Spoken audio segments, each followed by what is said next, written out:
Jackson Arnold and the offense are back, baby.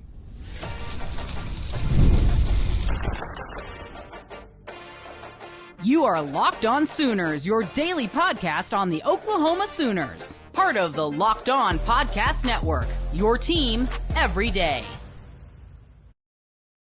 What's up, Sooner Nation? Welcome to Locked On Sooners, and thank you for making Locked On Sooners your first listen every single day. Shout out to all the everydayers. Today's episode is brought to you by 5 Hour Energy. Go to number5hourenergy.com and use promo code LOCKEDONCFB, all caps, to receive 20% off your order at 5hourenergy.com. He's Jay Smith. I'm John Williams.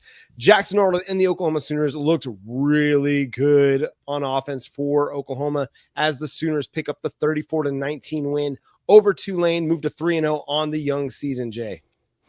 Yeah, we got a good start on the offense. We start to see that mix. It appears that Seth Luttrell does listen. He's one of our everydayers here at Locked On Sooners, as well as over on my channel. And because this literally is what we've preached for like the last week, is get Jackson Arnold in rhythm, get some passes to the running backs, some quick passes to the tight ends and the wide receivers. And we got a lot of that to start. We kind of stalled, but then they brought it right back again. And Jackson Arnold showed us that he can scoot, especially since, even in the broadcast, I don't know if you remember this, John, he was the number one dual threat quarterback in the country. And he showed it off. And he showed off he's more than just your drop back passer with a really, really good arm. And he was running so well on the day. Like the 2 touchdown runs that he had, the one that was right there down near the goal line, he had to stiff arm a dude, and then he had to escape another tackle, and then just found his way into the end zone. Then the 24-yard touchdown run later in the game was just incredible. Again, had to break a tackle, had to kind of not carry a guy, but he was being tripped up and then still found his way into the end zone on that run late in the game. His read option fakes were so good. He had the entire Tulane defense completely out of position. The big 47-yard touchdown, or not touchdown, big 47-yard run that he had was, I was faked out. The cameraman was faked out. The entire Tulane defense was faked out. The broadcast was faked out. Your mama was faked out. Everybody was faked out. Jackson Arnold can run the read option fake really, really well, man. It was really impressive to watch. Yeah, it appears that no one expected it to come, too. So I got to give it to him on that to realize that, okay, they're not going to see this coming. And sure enough, they didn't. Now, as he continued to run throughout the game, you start to see some spark. At one point, he was over 100 yards rushing. I think like 102 or 103 yards. And then, actually he had more than that, close to 107. But then he lost roughly 10 yards when he, did the run back and then kneel to end the game and get the clock at the right time. But no, he was cooking. He was cooking the way that we was hoping that he was going to cook, coming in. Granted, he's a true sophomore, so it's not something that out of the realm of possibility that the more comfortable he gets in the games, the more likely he's going to do stuff like this, right? He's going to go ahead and get in that Herculean type mentality where he's going to go out there and save the day. And I don't want to go back to the days where our quarterback has to rescue us every single game, but I don't mind it when the quarterback shows up occasionally and takes over. He did that, right? He did that throughout the first half, 21 points. It looked good.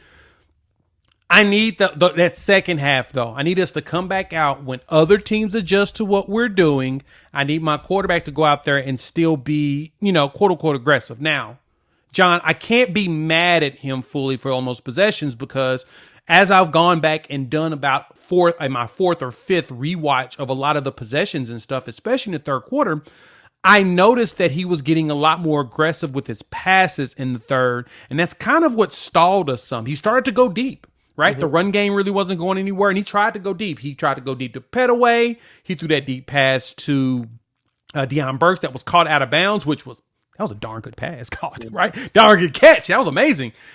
And you start to see some of that, but the problem is we didn't execute on his attempts, and so I don't want him to get discouraged and not push for that, especially in early downs.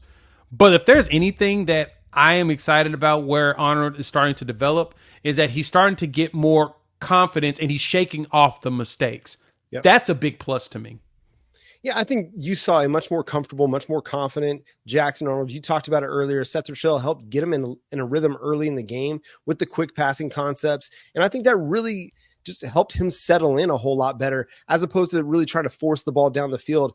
I think there's still some spacing issues that they need to work on the sideline attempts, because we saw it last week against Houston. Zion Raggins didn't really create a lot of space for Jackson Arnold to throw the ball, and Deion Burks didn't really create enough space on the sideline either. So we got to figure out our spacing on that front. I liked the throw to Jaquays Pettaway. If he just puts a little bit more air under that, that's probably a completion. And with the speed that Pettaway's got, that could be a catch and run for a TD. So still working out some kinks, but again, looked just much more confident, much more comfortable.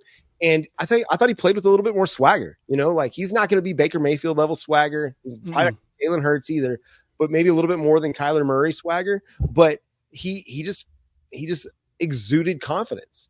And that's what he did. Your quarterback. And the way that he ran the ball, that's what you want to see. And even taking a look at the offensive line, right? The protection looked like it was there for the most part, even with the injuries that we're dealing with. Bates is still a little dinged up, being the third center that we have on the team. Kind of feel bad for him. But, I mean, that entire lineup, I noticed when they brought out Logan Howland, who was initially doing okay, but it started to get a little bit worse. They moved Sexton out to the outside, Ozeta right there at the guard. So you brought the redshirt freshman in finally, center at Bates, redshirt freshman. Then you got Waywu, and then you had Tarkin. It felt like that right side was pretty solid, and the left side was improving as the game went on. Yep. And I know that Gabe kind of talked about it on Oklahoma Breakdown. One thing to really pay attention to is with Ozeta, as he was getting meaner throughout the game, you start to see some better stuff out of him. He had his moments where he wasn't perfect, but I'm going to be honest, man.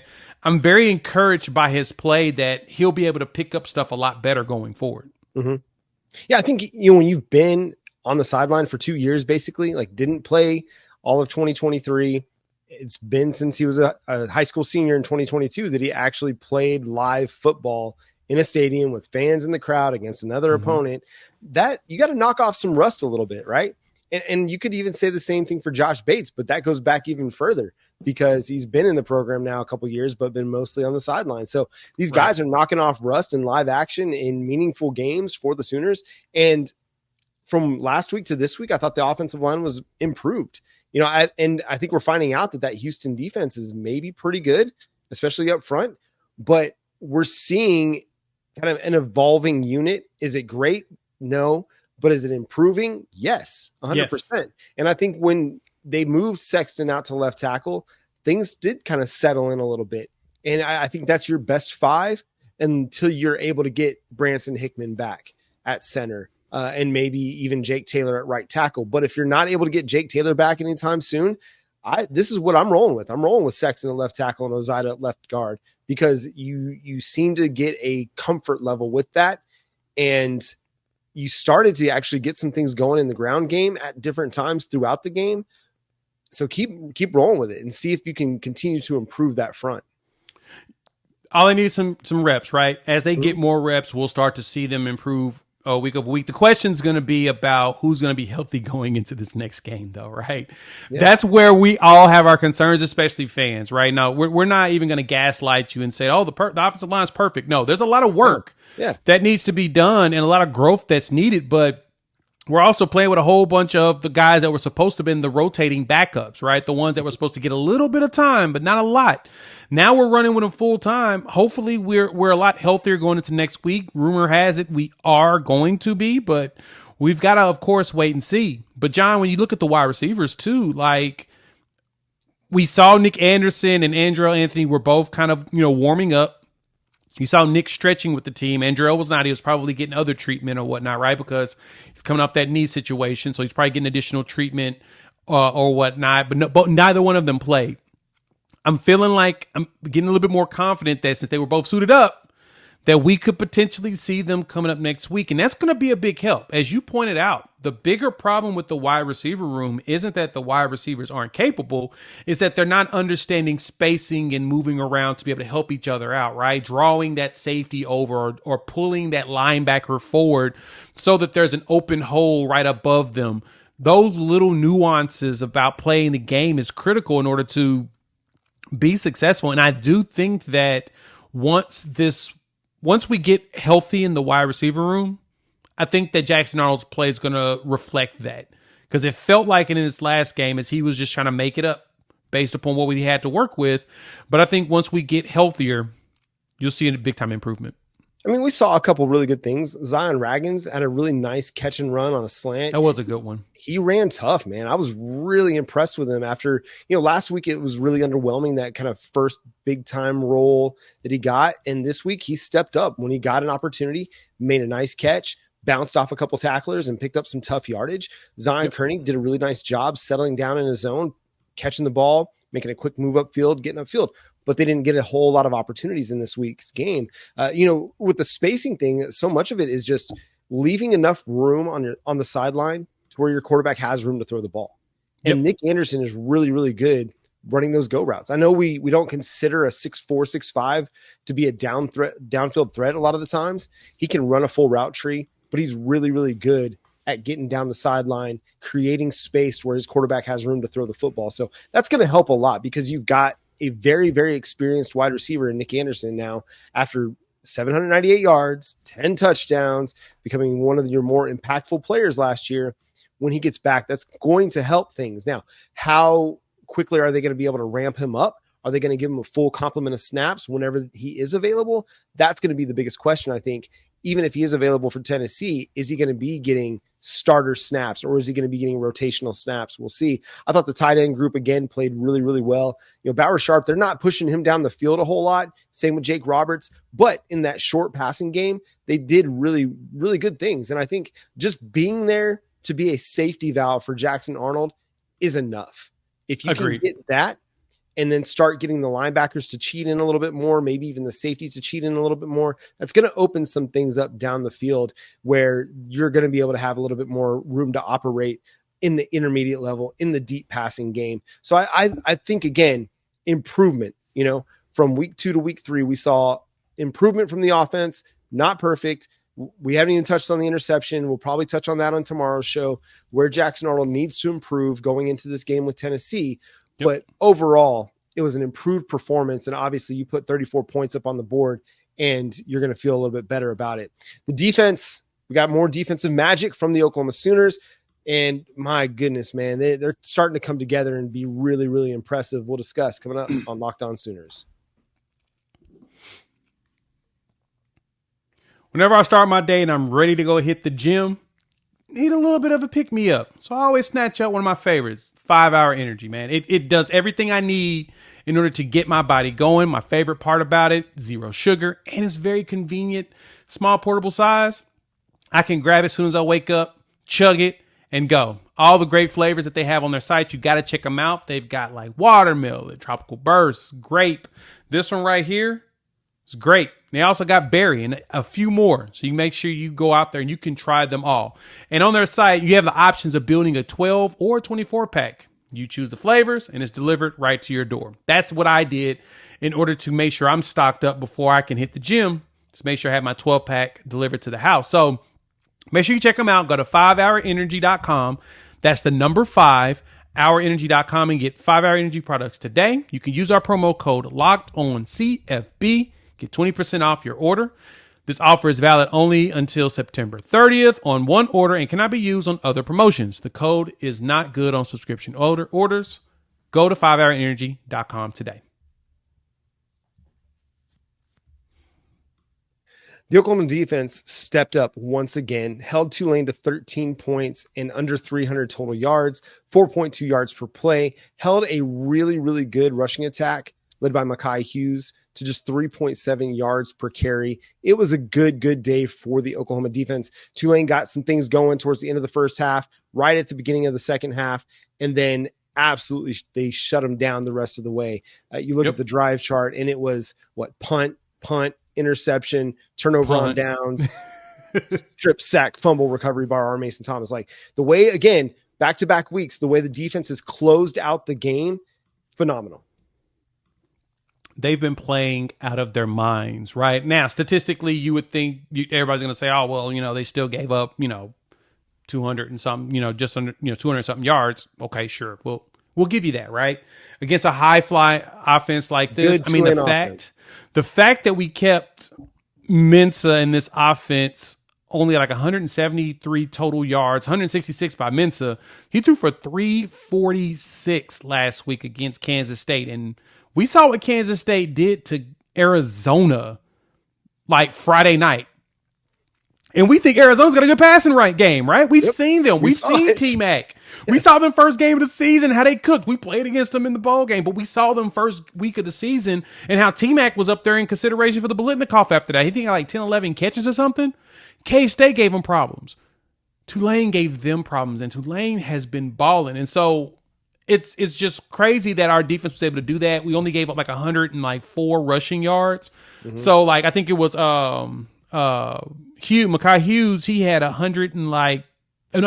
71 yards rushing on 19 carries, which is way less than what he had before. K-State had 128 yards on 21 carries. So for us, we made it tough on them.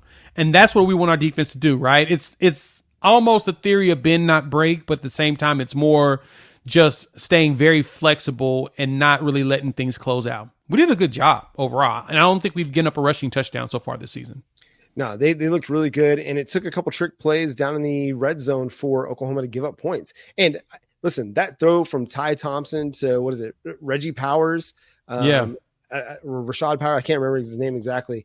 Yeah. That was like a perfect ball and a perfect catch. And 100%. I bet Billy Bowman just kicking himself because he didn't get his feet underneath him to jump up and actually contest that play. But it was a really just well done ball. And then on the next red zone, touchdown, I think everybody just kind of got caught up in the motion action with Ty Thompson coming across the formation where they think they're going to hand it to him. And then Kanai just kind of gets himself caught looking backwards a little bit too long. If he turns his head around just a little bit quicker, they stop him on fourth down. And it's Oklahoma ball. And you don't give up that one. So just a couple plays here and there. And again, I think is that second touchdown drive was aided by the Robert Spears Jennings, quote unquote, defensive pass interference, which, I mean, my man's not even looking at the defender. He's looking at the ball completely and gets rung up for playing football, basically. So, again, it's the second week in a row where a big defensive penalty helps aid a touchdown drive for the opponent. So you don't have that, and potentially you're able to keep them out of the end zone again. But I just thought you saw a lot of really good things again from the defense. Again, a better offense than what they saw last week. But Oklahoma was resilient, man. Even when Tulane started to kind of get some things going at times, yes, they were able to kind of lock in and slow them down. Again, they were really, really good against the run. The front was active. I mean, you saw guys, getting into the backfield, stretching that play out wide. And I was really, really impressed with the way that Jaden Jackson, Dominic Williams, Dejon Terry, those guys in the middle of the defense, Grayson Halton, I'm really, really impressed with the way that they're playing. And I don't think it's fool's gold at this point to expect really high level play out of your defensive tackle group. Not right now. No, yeah.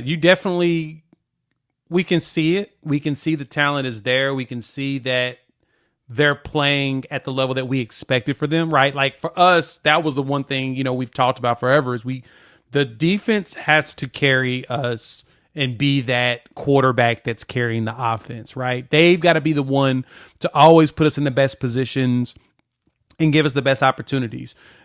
Of course, the offense needs to play a little bit more complementary football for that defense. That way the defense isn't getting worn down. But we paid 23 defenders in this game. Pretty good rotations. And the funny thing is we didn't have Gentry. We didn't have Kendall Dobie, right? Who else was out? I think we had one more defender that didn't play in this game. I'm having a moment. I think I could have sworn we had one more, but I digress. We were missing those two key players on this defense.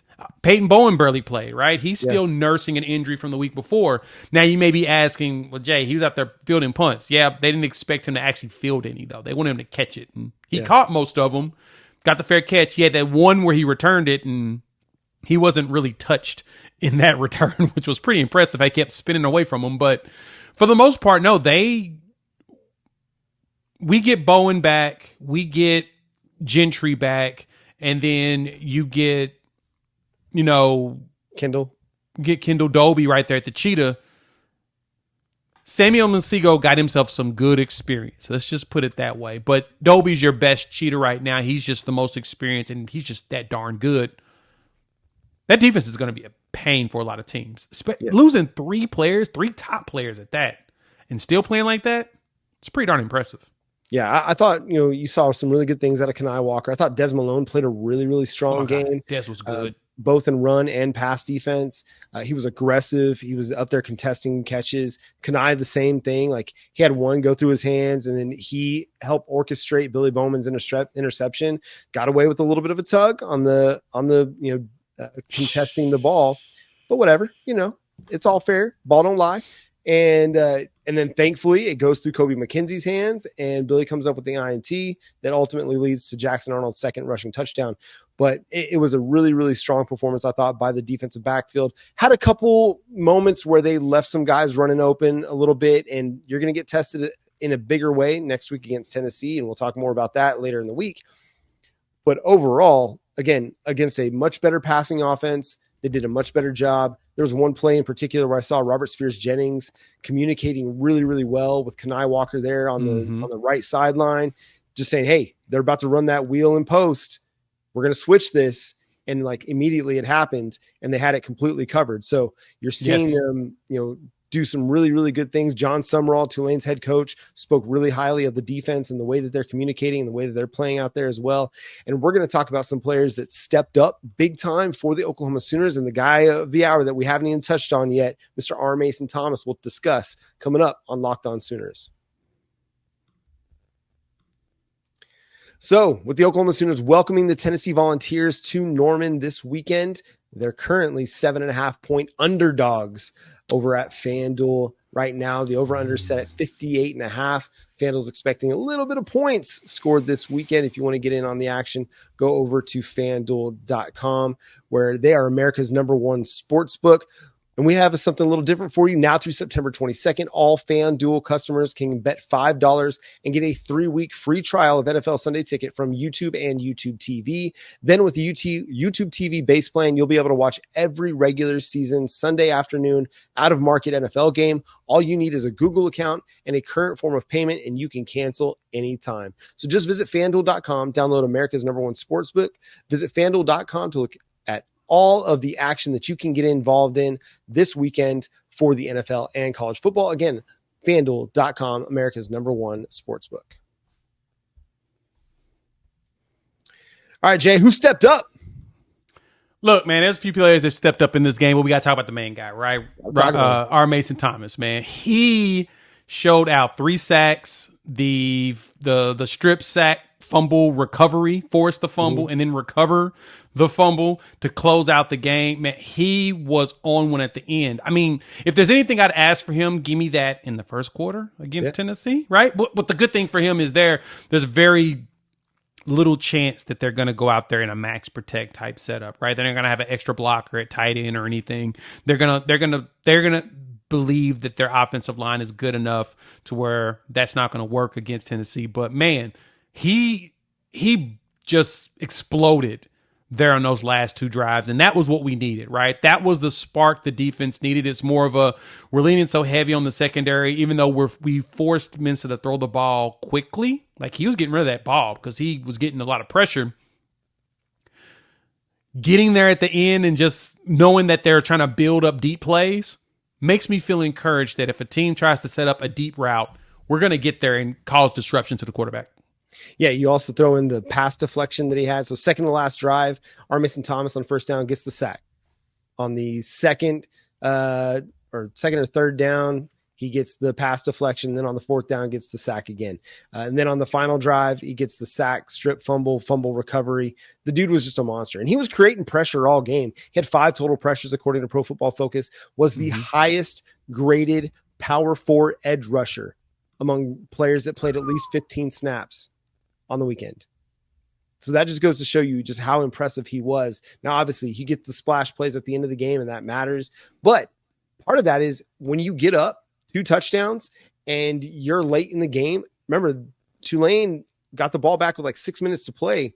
That's plenty of time left to go get a score and then try to get the ball back and get another score. Well, R. Mason Thomas shut that noise down immediately. Immediately. He said, game, set, match me. I'm taking over. And so just really high level play from him, just from a pass rushing perspective. The first sack was just like pure speed, getting around the edge. The second one worked up field and then saw that the quarterback was stepping up in the pocket and broke his rush down and came back inside. Game over. And that was after, okay, he got let free, got let loose, felt the screen developing, got his hands up real quick and knocked the ball down just again. And then that last sack, man, I think that was just really, really impressive as well. Just showing a lot of really high level. We've been talking about R. Mason Thomas now for years on this show. I'm sure Jay's been doing it over at Unfair Sports as well. We saw it. We saw the promise today. We saw, or on Saturday. And that's what everybody's been so excited about, from the coaching staff to people that he works with, the players, fans, everybody's seen the flashes. We saw the production on Saturday. And that's all we've been waiting for, right? So he was one to me on the defensive side. Offensively, man, Bauer Sharp was looking good. Yeah. Right? He got some good blocks in, catching those 4 passes across the middle. I was very happy with his participation in this game. Now, of course, there's a lot more to be desired. I would like to see Bauer get 10 catches in a game, right? But he played, 63 snaps? And, yeah, based upon Pro Football Focus, and his pass blocking grade was at a 70. So when he was out there blocking, he actually did well. I just need him to get better on the run blocks more often. I think there was one run that Barnes got like 12 yards or something. He bursted up the middle and was gone. And Bauer Sharp was right in front of him leading the way. He opened up the hole. The hole was huge. And Javonte Barnes was gone. Got his 12 yards out of it. We need more of that, right? Mm-hmm. And I also need him to do more catching. So unfortunately for him, I just need him to do a lot of everything. Give me a lot of everything. And you give me a lot of everything, I think we'll be a lot better.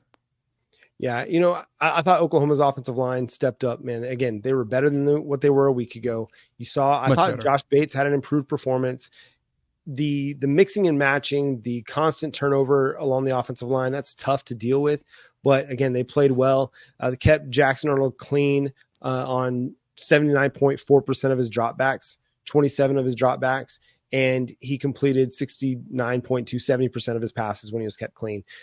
Against the blitz, or when he was under pressure, he was 0 for 3, but that was only on 7 dropbacks. So we got to improve there. But again, I thought overall the offensive line played well. I thought Deion Burks had another really, really nice day. We didn't even talk about the throw that Jackson Arnold made into the end zone when Deion Burks was pushed out of bounds and didn't reestablish himself. That was such a beautiful throw. Dime. Absolutely gorgeous. You see the word dime thrown out on social media all the time. It gets overused. That was a dime. He couldn't have handed it to him better. You know what it reminded me of? The Baker Mayfield pass to Mike Evans. That was a touchdown in week 1. Now, that was actually a catch, and it was thrown into a spot where either Mike Evans was going to catch it or was going out of bounds, going to be incomplete. Mike Evans got around that player. Boom. As soon as he got there, he just did this. Catch, touchdown. Just like it, except for, like you mentioned, he didn't get to establish his feet back. I wish he had recognized where he was, because he did get pushed out.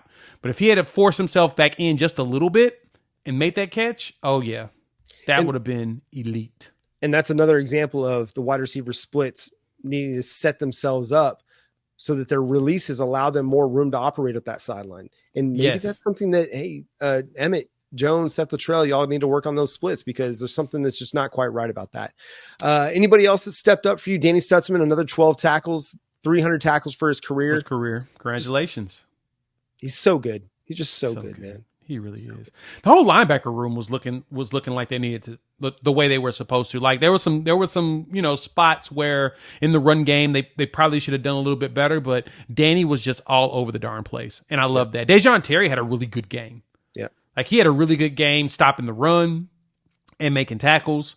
I would like for him to get a lot more pressure on the quarterback, but I'm not concerned about that. That's something, the way he's clogging things up, I think he'll be fine. Him and then Caden Woolard got some good pressure out there on the pass D. And so I'm excited to see more of Caden coming into this game going forward. Yeah. Adepoju Adebawari drew a significant holding call late in the game that helped set up one of our Mason Thomas's sacks. Huge. Yep.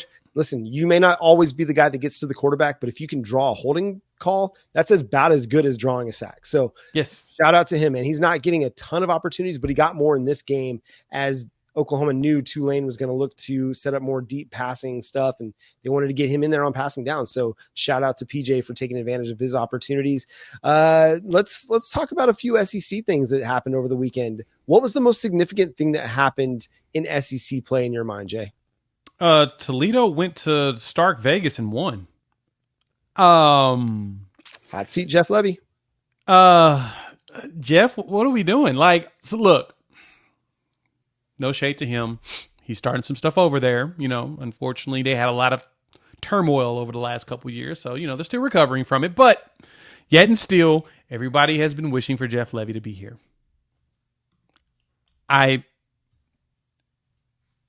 They scored 17 points on Toledo. They looked really bad. Now, Toledo could be our group of 5 team that makes it to the playoffs if they're just as good as, they're advertising themselves, because they're 3-0. But at the same time, yeah, they did not look good.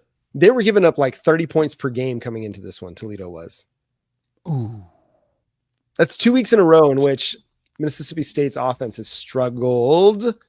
And maybe it's a Blake Shapen thing. Maybe it's a Jeff Levy thing. Maybe they just don't have the talent there yet in Mississippi State. But you're not going to get many wins this year if you can't beat Toledo. And that's significant. Georgia and Kentucky. That you said it last week. Kentucky plays Georgia weird, and they certainly did.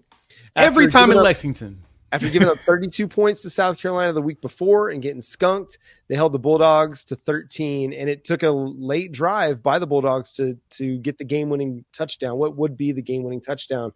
But, yeah, dude, I don't know quite what to make of the SEC right now, except for I know Bama's pretty good. I think Georgia's pretty good. Texas is pretty good. And Tennessee's pretty good, and Ole Miss is pretty good. So there's a lot of pretty good teams there at the top. And I think you can make a case for Oklahoma's defense being pretty good and Missouri being pretty good. So you got like 7 teams that are currently undefeated and probably pretty good. Yeah, there's a lot of undefeated teams right now in the SEC, and the question's going to be who's going to be the one that's going to show up and close things out, right? I'm kind of curious to see going into next week, like Missouri and their struggles against Boston College. Boston College was fighting them. And I didn't think they were going to fight them like that, but they fought them. That was a game. That was a fun game to watch. I'm ready to see them go down to Texas A&M at Kyle Field and see what that looks like, because, the expectation is Missouri's going to walk in there and beat up on Texas A&M. Texas A&M seems to be doing weird stuff too. They show up in games and you're like, wait, what? They were in for over 300 yards in Gainesville. The Aggies did. Without Connor Weigman under center. 300 yards. Over 300 yards running. That's over 300 yards. Absolutely crazy. Now, we all know that everybody wants Billy Napier fired now because of that. But at the same time, look, if Texas A&M shows up, if because Reed's going to be quarterback next week. You don't start. Reed looked good. He actually looked good. Now, it could be that Florida's really, really bad, but we'll see. Missouri's going to go down there. We'll find out this weekend, and then either we're going to be completely right or Missouri fans are going to start hiding, because that game could be the trickle effect for them to go down for the rest of the year. They've got to beat that. That's the one game on the road. Y'all need to exert your dominance and go. But they don't actually play them for 2 weeks, so they get a bye week before they go down to Kyle Field. They got Vanderbilt next week, in which Vanderbilt's been weird. Yeah, Vanderbilt lost to Georgia State this week. They lost to Georgia State on the road. Yeah, Diego Pavia had almost 300 yards passing. He had like 80 yards rushing, but Vanderbilt couldn't stop Georgia State. Now I don't know if Georgia State's become like the, can't make it into Georgia, so we're going to play here kind of a thing, and we're just kind of finding some diamonds in the rough sort of a situation in state. But I don't know. The state of Georgia is playing good ball this year. Georgia Tech's playing good ball. Georgia State. University of Georgia. I don't know. But yeah, they've all found the whale of players. Yeah. So I'm not going to sit there and sleep on Vanderbilt to bounce back against Missouri, but I don't have a whole lot of confidence that that's going to be the case. South Carolina and LSU, man, they played a great game. What a game. That one was a back and forth one. South Carolina lost Lenora Sellers and had to go to Robbie Ashford, and their offense just wasn't the same. Ashford just doesn't have the same running ability that Sellers does, and that really changes the dynamic of their offense. But they still had a chance to tie it at the end of the game. They just barely missed a field goal. When I saw the replay, I'm like, wait a minute, that kind of looked like it went in, but I guess they're saying no. So, all right. Look, they had 2 pick sixes called back because of stupid penalties. Like, dumb penalties. Dumb. The penalties were there, but at the same time, you don't call back a pick six. News was right? Soft. It's just wild to me that you can't block a quarterback, even though that was very much a blindside block and a very hard blindside block. But at the same time, I don't get how that negates a touchdown. Right. Right. It's not even like the play is way gone at that point. They need to start adopting some soccer rules, like play on kind of a situation, right? Yeah. And then if it becomes an impact, like a part of the play, and it disrupts the play and gives the team an advantage, by all means. But dude, play on. Just play on. Yeah, that's kind of like what you really need to do. Just let it ride. But I get it. I get why they I mean, the rule book, what the rule book says, the penalty should be at the spot. The 15 yards be at the spot of the penalty. But to me, yeah, man, that's 2 pick sixes. God, that hurts. Yeah. I feel bad for the Gamecocks on that, even though I picked LSU to win that game and it makes me look good. So we're going to go ahead and just ride with the fact that LSU won and it makes me look good. Hopefully, I'll see if I hear from these South Carolina fans. I probably won't. I had South Carolina plus the points, so we feel good about that. But still, I think South Carolina, you know, you hate penalizing players for playing football. Right. You're in a physical sport. The game's the game. That's what happens. But Nussmeier looked like he got murdered the way he acted with that one. And he really did. Nice little football flop on that one. Hey, before we get out of here, we're running a little bit late on this show, but thank you so much for being a part of it. Arch Manning, he looks really good. The situation is really good. Great, really good offensive line, really good receivers, but he looked really good. Oh, no, he did. 100%. I guess the question now is there going to be a quarterback controversy because Quinn's not playing for possibly 2 weeks? Yeah, maybe. We'll see, man. It's going to be interesting. They'll have the bye week before the Red River Showdown, so that gives them another opportunity to get Quinn healthy. But if they can get through these next couple of weeks with Arch under center, I think Sark would go back to Quinn before just he has to, right? Job. He's going to have to go back to him just because, listen, you go with the experience. You're trying to contend for a national title. Quinn's been really good. You got to go back to him. But, hey, listen, if Quinn's not able to get back to what he was and that, abdominal strain lingers, you've got a pretty good option in Arch, man. And he's looking good, really, really good. And he looked composed. He showed a good arm, showed good athleticism, good speed. So that's going to be kind of interesting to watch for the next couple of weeks. Yeah. But that's going to do it for today's episode of Locked On Sooners. Thanks so much for tuning in and being a part of the show. Subscribe to the show wherever you get your podcasts. We're free and available on all podcast platforms and on YouTube. So hit that notification bell to let you know when new episodes drop. Follow Jay at Unfair Sports, myself at John 9 Williams. The show is at Locked On Sooners on all the social media platforms. But until next time, he's Jay Smith. I'm John Williams. We'll catch you then. Boomer. Sooner.